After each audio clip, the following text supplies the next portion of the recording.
In this video, we're going to talk about joint actions. So I'm going to go through a couple slides here and just talk about a few things, and then I'm going to share videos with you through the rest of this video of me performing all the different actions, and I'll talk through planes and things like that. Okay, so articulations. A joint is the same thing as an articulation, which in biomechanics we also refer to as body segmental links. So all three of those terms we use synonymously in biomechanics. A synovial joint is a diarthrotic joint, a freely movable articulation. So all of the movements, all the joint actions that we're going to talk about here are all actions of synovial joints. We can't really describe the actions of our amphiarthrotic or synarthrotic joints because they're very, very slightly movable or immovable. So even if a movement of a synovial joint is very subtle, like it might be elevation, depression, or whatever movement, it might be kind of subtle, like gliding. Those are all still synovial joint actions. We're going to talk about those now. Synovial joints have synovial cavities. They're united by dense, irregular connective tissue and ligaments. And for more detail about that, make sure you watch the joint video. Okay, so here are our synovial joint actions listed by plane of movement. So I realize that all the way on the right, that is covered by my video, but you will be able to watch this PowerPoint, or you'll be able to look at this PowerPoint separately from watching this video. So I want to remind you that all of the actions here are in these planes, assuming the other joints and the rest of the body is in anatomical position. So if other joints are not in anatomical position, then these actions aren't always in the planes listed here. But assuming anatomical position, these actions always happen in these planes. So in the sagittal plane, we have flexion, extension, and hyperextension. And then we have dorsiflexion and plantarflexion. Now, I want to remind you that whenever we're naming joint actions, we should always name the joint that is performing the action. So for example, let's say I stand in front of the class, let's say it's test day, and I'm standing in front of the class and I plantar flex. I go up on my toes and I ask you to name the action. You should name plantar flexion of the talocrural joint. Plantar flexion alone might earn you half credit because you named the action correctly, but you need to always name the joint that's moving. So like if I abduct my shoulder, the answer to that would be abduction of the glenohumeral joint. Okay, so you're always naming the action and the joint that's moving, because if you don't name the joint that's moving, you're not being specific enough. It's too vague, and I don't know if you know what joints are actually moving when you're naming those motions. Okay, so dorsiflexion, plantarflexion, those are movements of the talocrural joint only. Lateral flexion is when we bend side to side. That's in the frontal plane, and that's an action that only occurs in the spine. So we can laterally flex at all levels of the spine, but there's no lateral flexion in any other part of the body. Abduction and adduction, that's where we're moving in the frontal plane away from or towards the midline. Elevation and depression is frontal plane movement, where we're simply moving up and down in this direction. Upward and downward rotation is rotation in this direction. That's along the frontal plane. So it's the scapulas going like this. Inversion and eversion is a little trickier to visualize being in the frontal plane. I'll talk about that a little bit when I demonstrate in the video. And so when your feet are doing this, inversion and eversion, they're rotating around the antero-posterior axis in the frontal plane. So it's kind of hard to visualize. That's a scenario where if you can point to the axis of rotation, it makes it easier to determine the plane of movement. The plane of movement is always perpendicular to the axis of rotation. So you can either figure out the plane to find the axis or the axis to find the plane, and in any case, they'll be perpendicular to each other. Let's see, deviation. So deviation we only have in the mandible and in the wrist. So I'll of course show those in the videos. That's frontal plane movement. And then our transverse plane movement, so our movement on the horizontal plane or the transverse plane, that's all forms of rotation. So that's just rotation or internal and external rotation when we're referring to the limbs. Protraction and retraction is the scapula is kind of going like this on the back. So it's kind of the same as that regular rotation. Pronation and supination of the forearm is just another type of rotation. And then horizontal abduction and adduction, that one might be a little new to you, kind of foreign. Horizontal abduction and adduction are actually combinations of regular adduction, abduction, and flexion and extension. So it's like if the shoulder goes into flexion in front of me, from there I can abduct.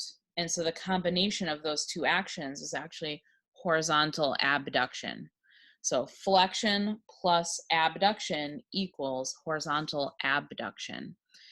And then if I take abduction plus, or actually, it's the other way around. If I take adduction plus flexion, then that equals horizontal adduction. So you'll see more of that in the video that I recorded for you. Then oblique plane movement would be circumduction. So circumduction is only of the ball and socket joints. So that's the glenohumeral joint and the acetabulofemoral joint. And then pronation and supination of the ankles is oblique plane movement. So people use those terms synonymously with inversion, eversion. That is incorrect. Pronation, supination is a much more complex movement than that. So let's talk about that briefly, and then I'll cut to our videos here.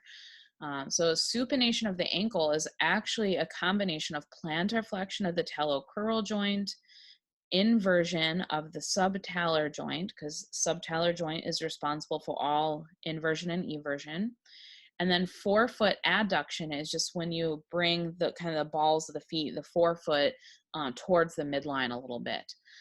So supination is a combination of all three of those actions, not simply just inversion is not the same thing. And then pronation is the exact opposite, combination of dorsiflexion of the talocrural joint, eversion of the subtalar joint, and then forefoot abduction. And as I mentioned in our videos that we're about to watch, supination, pronation, those are normal parts of gait. We should all be pronating and supinating, but it's a problem when it is in the extreme and it's hypersupination or hyperpronation, or supination or pronation when we aren't supposed to supinate or pronate. Now, to orient you to this picture a little bit, this is the right foot. All three pictures are the right foot, even though some of these look like it might be a right and a left. So all the way on the left side, that is pronation. So you can see how there's an angle facing laterally. So if you look at the back of someone's ankle and you just look at their Achilles tendon, if you see that kind of angle where like the alligator mouth is facing to the lateral direction, that's pronation. They're in neutral if it's straight up and down, and if the alligator mouth is facing to the medial side, then that is supination, which again, to small degrees, is completely normal and healthy.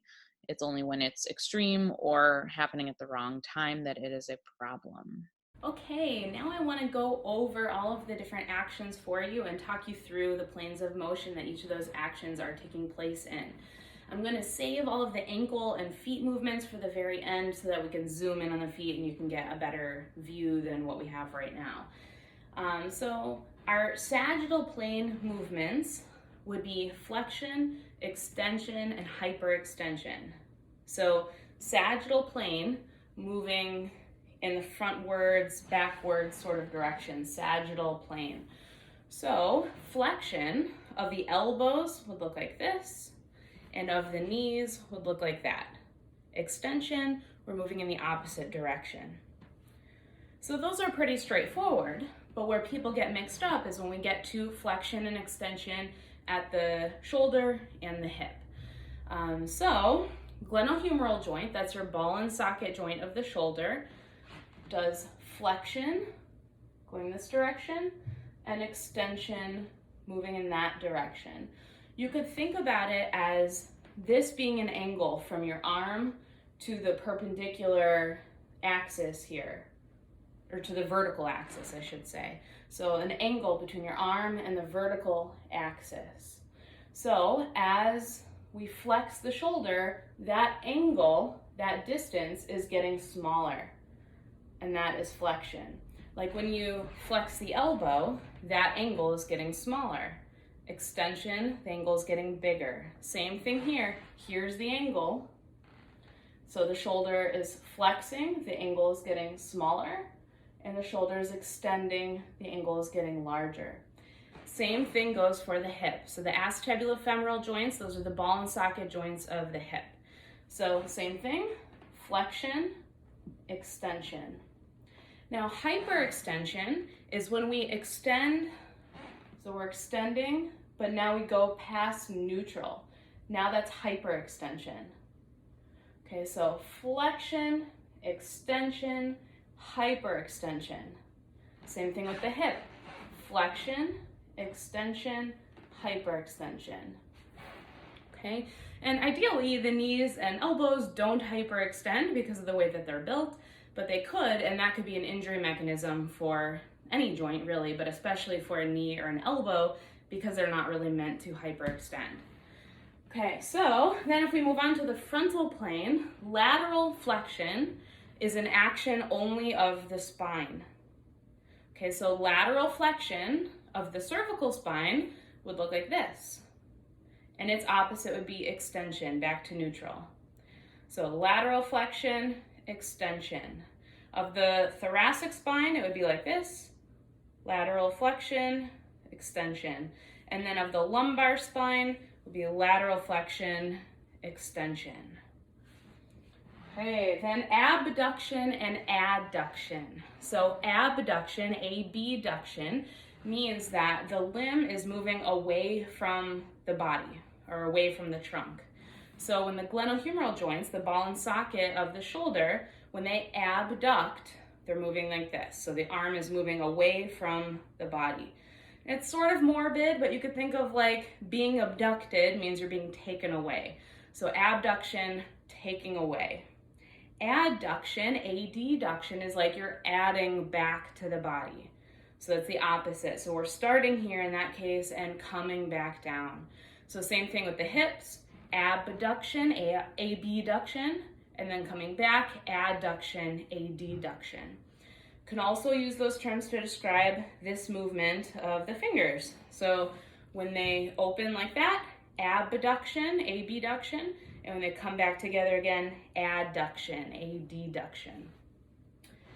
Elevation and depression we use to describe movement in the mandible and movement of the scapulas. So the mandible is just opening and closing. So elevation is as you lift the mandible up and close your mouth, and depression, you open the mouth, mandible comes down. Of the scapula, so the shoulder blade, when it lifts up, that's elevation, and comes down, that's depression. So those are not movements of the glenohumeral joint. Those are movements of the scapula, or we could say movement of the scapulothoracic joint. Okay, so moving up and down, those are the scapulas, elevating, going up, and depressing, going down. Upward and downward rotation. Those are actions only of the scapula. So the scapula rotation is described according to where the glenohumeral joint is going. So if you look at the scapula on the back, it rotates in an upward direction. If I lift my arm up, my scapula has to rotate in the upward direction to allow my humerus to move up like that. So when I lift my arm up, which would be abduction of the glenohumeral joint, my scapula at the same time has to upwardly rotate to accommodate that movement. So upward rotation of the scapula is when the arm is moving up, the glenohumeral joint is moving up. So the scapula is rotating to allow that upward movement. And then the opposite would be downward rotation. If the glenohumeral joint is going down, then the scapula rotates down to accommodate that movement. Now, we don't have any scapular upward or downward rotation without the humerus also moving. So if there is no flexion, extension, adduction, abduction, then we don't have any upward or downward rotation of the scapula. Now, we can certainly move the scapulas without the glenohumeral joint moving, but not an upward and downward rotation. Okay, inversion and eversion we'll talk about when I zoom in on the feet towards the end. And then deviation, that's our last frontal plane movement to talk about. Deviation is another term we can use to describe the movement of the mandible. So deviation would just be side to side movement. We would call that lateral deviation. It's just side to side movement of the mandible. We also use that term to describe this action of the wrists. So if we're moving towards the body, that is also towards the ulnar side, so we would call that ulnar deviation. Or in the opposite direction is towards the radial side, we'd call that radial deviation. We also synonymously call ulnar deviation, we'd call that medial deviation because they're moving in the medial direction. Or radial deviation, we can also call lateral deviation because we're moving in the lateral direction. You also will hear these terms called adduction and abduction. So any of those three pairs of terms are equally acceptable, and I just want you to know them because you'll hear each of those used interchangeably by different sources in different contexts. All right, so those are our frontal plane movements. Let's move on to transverse. So in the transverse plane, that means that we are moving in this plane. Okay, so sagittal is frontwards and backwards, frontal is this way, and transverse is this way. So any of our movement that involves some kind of rotation is going to be transverse plane movement. So the first one is just rotation. If it's rotation without any word in front of it, like medial or lateral rotation, if it's just rotation, then we're referring to the trunk. So this would be rotation of the cervical spine or rotation of the head, then rotation, it's hard to rotate the thoracic spine, but rotation of the lumbar spine would look like that. Okay, so rotation is just movement of the trunk. If we're gonna rotate the limbs, then we name which direction we're rotating in. So internal and external rotation. So if we look at the glenohumeral joint, again, the ball and socket joint of my shoulder, it is internal rotation if I rotate my humerus internally towards the body, and external rotation to rotate it away from the body. We also use the terms medial rotation and lateral rotation to describe whether we're rotating in the medial or lateral direction. So again, those are synonymous. You can use those terms interchangeably, it doesn't matter. So internal rotation or medial rotation, and then the opposite, lateral rotation or external rotation. We also can do that with the hip. So medial rotation, lateral rotation, internal rotation, external rotation. Now don't let it confuse you, whatever the more distal joints are doing. So let's say my elbow is in a flexed position and then I move like this. The glenohumeral joint is the one that's moving. So even though my elbow is flexed and so my hand is moving in front of me, my glenohumeral joint is the one that is actually moving. So that's the movement that we're actually concerned with.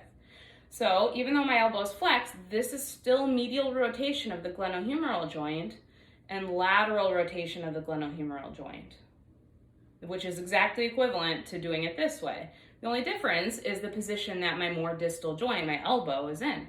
Same with the hip. I can flex my knee, and now internal rotation or medial rotation looks like this. And then external or lateral rotation looks like this. So if you look at the direction my thigh is pointing and follow that, that is easier to tell whether it's internal or external rotation rather than getting distracted by the knee and the foot that are moving back and forth behind me. Okay, let's see, I lost my place here. Okay, protraction and retraction. That's another term that we use for both the mandible and the scapulas. So protraction of the mandible means you're sticking your jaw out. So protraction, and then retraction, we're pulling it back in. So protraction, retraction, protraction, retraction. And then scapulas. Now, it's a transverse movement because your scapulas, when you pull forward like that, so you're pulling forward, that's protraction. The opposite is retraction. It's a transverse movement because your scapulas are moving like this.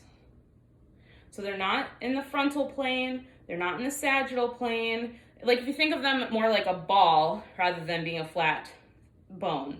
If you think of them like a ball, they're moving like this. And so they're moving across this transverse plane like that. It just happens to be that they're kind of flat shaped like that, and so they're moving around like that. So protraction, retraction, protraction, retraction. And again, that would be movement of the scapula, or you could say a scapulothoracic joint. Okay, horizontal add and abduction. So if we're looking at the glenohumeral joints, here's abduction and adduction. The difference is horizontal adduction means we're starting here and we're moving in the horizontal or transverse plane and we're coming closer to the midline of the body. Horizontal abduction, we're moving away from the midline of the body, but in the horizontal or transverse plane. Okay, so regular add and abduction, we're moving toward the midline and away from the midline in the frontal plane. Horizontal add and abduction, we're moving toward or away from the midline of the body, but here we're in the horizontal or transverse plane. Okay, and then same thing with the hip. Okay, so I can go horizontal adduction, horizontal abduction, horizontal adduction, horizontal abduction. All right, and then our last movement before we get down to the feet is circumduction. So circumduction is an action that only ball and socket joints can do. It's an oblique plane movement, meaning that it's really happening in a combination of all three planes and everything in between. And so we might call it multiplanar or oblique, or either one really is okay. So here is circumduction of the glenohumeral joint, or circumduction of the acetabulofemoral joint, that's the hip joint.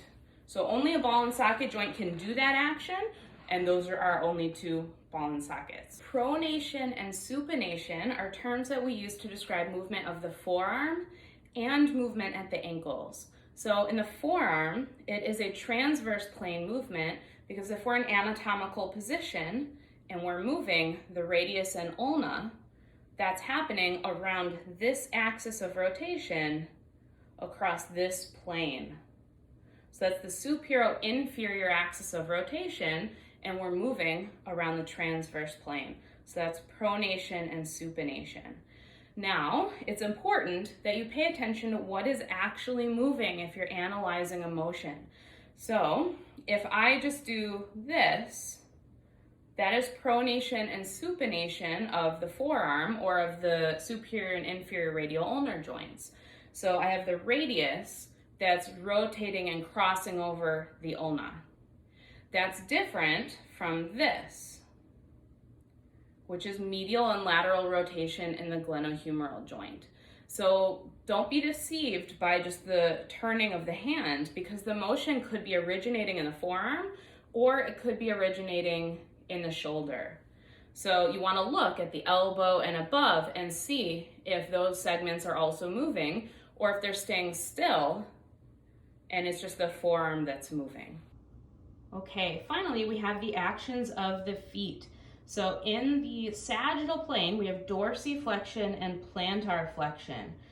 So they're sort of the equivalent of just regular flexion and extension, but here it's of the talocrural joint of the ankle. So plantarflexion, we're planting the feet and going up on the toes. Let's see if I can get a better view here. So we're planting the feet and going up on the toes, and dorsiflexion going down, and toes are coming up. So plantarflexion, dorsiflexion. Plantarflexion, dorsiflexion. Then inversion and eversion are actions in the frontal plane. So inversion and eversion, with inversion, we're turning so that the soles of the feet face in. Eversion, turning so the soles of the feet face away. Now, I know that's counterintuitive in terms of it being a frontal plane movement, but if you look at the movement, you can see that the axis of rotation is the anterior-posterior axis, and the axis of rotation is always perpendicular to the plane of movement.